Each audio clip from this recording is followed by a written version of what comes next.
Hi hello welcome to post 360. నేను మీ మురళీ రాపల్లి. జగన్మోహన్ రెడ్డి తిరుమల తిరుపతి దేవస్థానాన్ని సందర్శించుకోవడానికి ఈరోజు వెళ్తూ ఉన్నారు దైవ దర్శనం కోసం.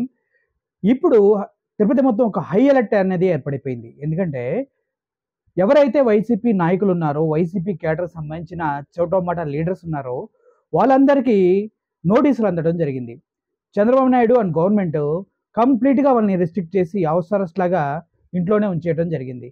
అందుకు గాను సెక్షన్ 30ని స్ట్రిక్ట్గా తిరుపతి మొత్తం అమలు చేస్తున్నట్టు తెలుస్తూ ఉంది. అసలు ఏమీ లేని దానికి జగన్మోహన్ రెడ్డి తిరుపతి దేవుడిని దర్శించుకోవడానికి వెళ్తున్నారు. ఎందుకు ఇంత టెన్షన్ పడుతున్నారు టీడీపీ అండ్ టీం అంటే దానికి మాత్రం లడ్డు వివాదమే కారణమని తెలుస్తుంది. ఈ సెక్షన్ 30 అమలు కింద ఏం జరుగుతుందంటే ఎవరు బయటికి రాకూడదు, మాస్ గ్యాదరింగ్స్ జరగకూడదు, ర్యాలీలు అవి చేయకూడదు. ఎవరైతే వైఎస్ జగన్మోహన్ రెడ్డి అనుచరులు ఉన్నారో, పార్టీ క్యాడర్ ఉందో వాళ్ళంతా హౌస్ అరెస్ట్ అయి ఇంట్లోనే ఉండాలంట, బయటికి రాకూడదు.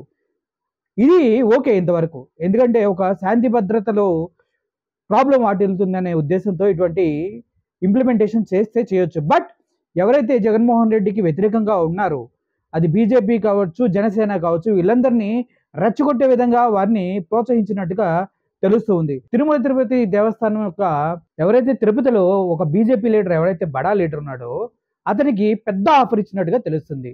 జగన్మోహన్ రెడ్డి వస్తున్నప్పుడు తిరుపతి దేవస్థానంలో ఎంటర్ అవ్వకుండా అతన్ని మీరు అడ్డుకోవాలి. ఎంత వరకు వెళ్తే అంతవరకు వెళ్ళండి, బట్ అతన్ని మాత్రం సీన్ పెద్దగా చేయాలి. అప్పుడు మీకు తిరుమల తిరుపతి దేవస్థానం ఈవో పదవి ఇస్తామని ఆశ చూపి తనకి భారీ నజరానా కూడా మొట్ట చెప్పినట్టుగా వార్తలు వినిపిస్తున్నాయి. అంతేకాదు ఎవరైతే జనసేన తిరుమల తిరుపతి జనసేన లీడర్ ఎవరైతే ఉన్నారో వాళ్ళకు కూడా ఆల్మోస్ట్ ఇటువంటి ఆఫర్స్ వెళ్ళినట్టు తెలుస్తుంది.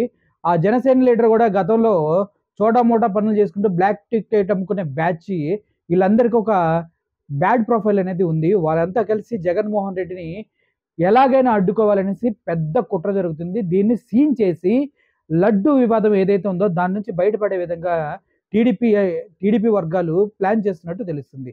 ఏది ఏమైనప్పటికీ జగన్మోహన్ రెడ్డి డిక్లరేషన్ మీద సంతకం పెడితేనే లోపలికి పంపిస్తామనేసి ఇటు బీజేపీ వర్గాలు గట్టిగా కూర్చున్నాయి. అంతేకాదు తిరుమల తిరుపతి దేవస్థానం వర్గాలు, టీడీపీ వర్గాలు కూడా డిక్లరేషన్ మీద సైన్ పెట్టవలసిందే అని అల్టిమేటంగా ఉన్నారు. బట్ ఇంతకుముందే జగన్మోహన్ రెడ్డి తిరుమల తిరుపతి దేవస్థానం చాలాసార్లు వెళ్ళారు, వెంకటేశ్వర స్వామిని దర్శించుకోవడం జరిగింది. అప్పుడు కూడా డిక్లరేషన్ మీద సంతకం పెట్టారు. ఎవరైనా తన జీవితంలో ఒక్కసారి డిక్లరేషన్ మీద సంతకం పెడితే మళ్ళీ పెట్టవలసిన అవసరం లేదు. జీవితాంతం మీరు వెంకటేశ్వర స్వామి సన్నిధికి వెళ్ళి దర్శన భాగ్యం కలిగించుకొని రావచ్చు. బట్ ఇది అంతా కుట్రలో భాగంగా జగన్మోహన్ రెడ్డిని కంప్లీట్గా బ్లాక్ చేయాలి. ఎందుకంటే లడ్డు వివాదంలో చంద్రబాబు నాయుడు గారు సొంతగా తన గొయ్యిని తనే తోకున్నట్టుగా సిచ్యువేషన్ మారిపోయింది. ఎందుకంటే తన్నోడు తనే జంతువుల కొవ్వుతో లడ్డూలు తయారు చేశారు ఇన్స్టెడ్ ఆఫ్ గీ అని చెప్పడంతో అందరూ అవాక్కయ్యారు. ఇది ఇంత నేషనల్ వైడ్ న్యూస్ అయిపోయింది.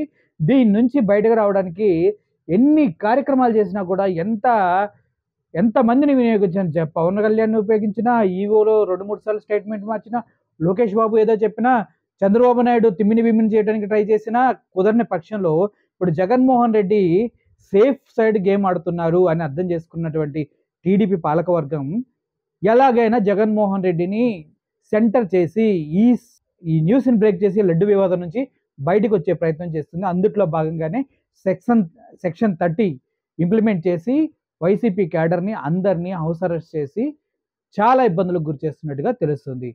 ఇది జగన్మోహన్ రెడ్డి చాలా కేర్ఫుల్గా ఉండవలసిన సిచ్యువేషన్. ఏదైనా జరగవచ్చు.